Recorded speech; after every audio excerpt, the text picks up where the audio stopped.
Sulit ang puyat ng mga Pinoy dun sa Jeddah dahil sa ganda ng laban, grabe talo na, nanalo pa. Kevin Kiambao at Justin Brownlee pinag-uusapan sa Saudi Arabia matapos dumagdag sa heroics ng Gilas, at dahil sa sunod-sunod na tres ni KQ kasama ni Justin Brownlee, naiahon ng Gilas ang kanilang final stretch dahilan upang makuha natin ang huling spot para sa quarterfinals.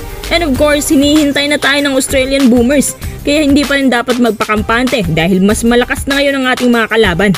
Tara! Akala ko talaga matatalo ng Gilas, pero doon sa dulo napatalo ng mga Gilas fans nung naipasok ni Justin Brownlee ang mga sunod-sunod na jumpers niya, especially yung 3-point shot niya sa dying seconds, habang 3.7 seconds na lang natira sa shot clock ng Saudi.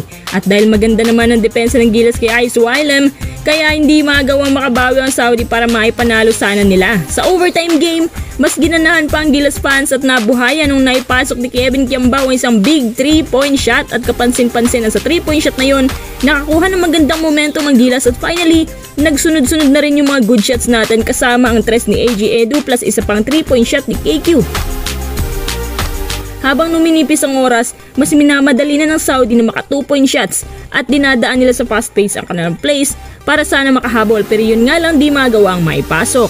Habang maganda din naman ang sustainability ng Gilas sa depensa, si Ice Wilem napagod na rin sa overtime game. Hindi na magawang mausad pa, kaya naipanalo ng Gilas ang laban. Imbes na talo na sana yun, nanalo pa talaga. Bagong overtime, almost 7 points ang kalamangan ng Saudi Arabia, di ba? Dahil nga sa mataas na reach ni Ice Wilem, kaya nahirapan ng Gilas big man natin na sabayan siya. Pero hindi tayo sumuko, naitabla pa ni Justin Brownlee sa score na 79-all. Pero sa overtime biglang 10 points pa ang lamang natin, grabe talaga no? Mga ganitong klase ng laro talaga ang ginagawa ng Gilas. Of course, si Justin Brownlee na naman ang hero ng national team, at naisalba pa niya ang hard efforts ng Gilas, at ilang beses na niyang ginagawa ito.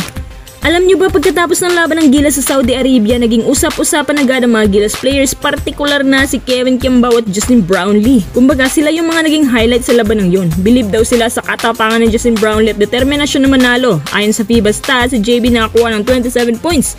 Si Kevin Kiambao naman ng 17 points in total, pati si AG Edu.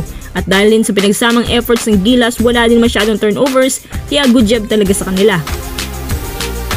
Moving forward, Australian Boomers na ang mga kalaban natin. Mukhang ito na yata ang pinakamahirap na matchup ng Gilas dito sa Jeddah. At dito na matatapos makita yung long time na lamat na nangyari dun sa World Cup na kung saan nagkaroon ng kaguluhan. Ito na rin ang pagkakataon na masettle ang real score sa pagitan nila. Ayon kay Coach Tim, susubukan daw niyang mas paikutin pang lalo ang rotation laban sa Boomers bilang isasagad na nga nila lahat-lahat na meron sila sa kanilang lineup. Mukhang ito na rin ang pagkakataon na gagamitin na si Jamie Malonzo. Hindi lang ako sigurado tungkol sa ibang players na hindi masyadong ginagamit. Pero ito yung plano ni Coach Tim na sinabi niya. Malaking bagay kapag nanalo tayo laban sa Saudi. Pero mas malaking bagay kung mananalo tayong laban sa mas mabigat na kalaban. May mga players na binabantayan ngayon ng Gilas na gusto nilang pag-aralan, si Wena Okwera at Chris Golding na may mataas na efficiency rate, habang si Ron Pepper na nagka-coverage ng 21 points per game. Mataas din ang rebounding ni Okwera na may 8.5 rebounds per game, habang si Taran Armstrong naman ang promising guard averaging 7 assists per game. Base sa napag-alaman ng Gilas, may similarity ang system ng laro na All Blacks at Australia. May kaunting kaibahan lang sa transitioning. At halos hindi natutulog si Coach Tim sa bagay niyan para gumawa ng good plays. Ang suggest ng mga Gilas fans, sana walang mga DNP sa quarterfinals natin. Suggest din ng fans na mas ibabad pa sa susunod ang mga players na epektibo gaya ni AG Edu at KQ na nakapag-deliver nga sa crucial match laban sa Saudi. At sana sa next game, mas maging efficient pa raw si Junmar dahil hindi basta-basta ang big man ng Australia. Alam kong kaya nila yan, nanalo matalo, suporta pa rin. At least malayo-layo nang naabot natin.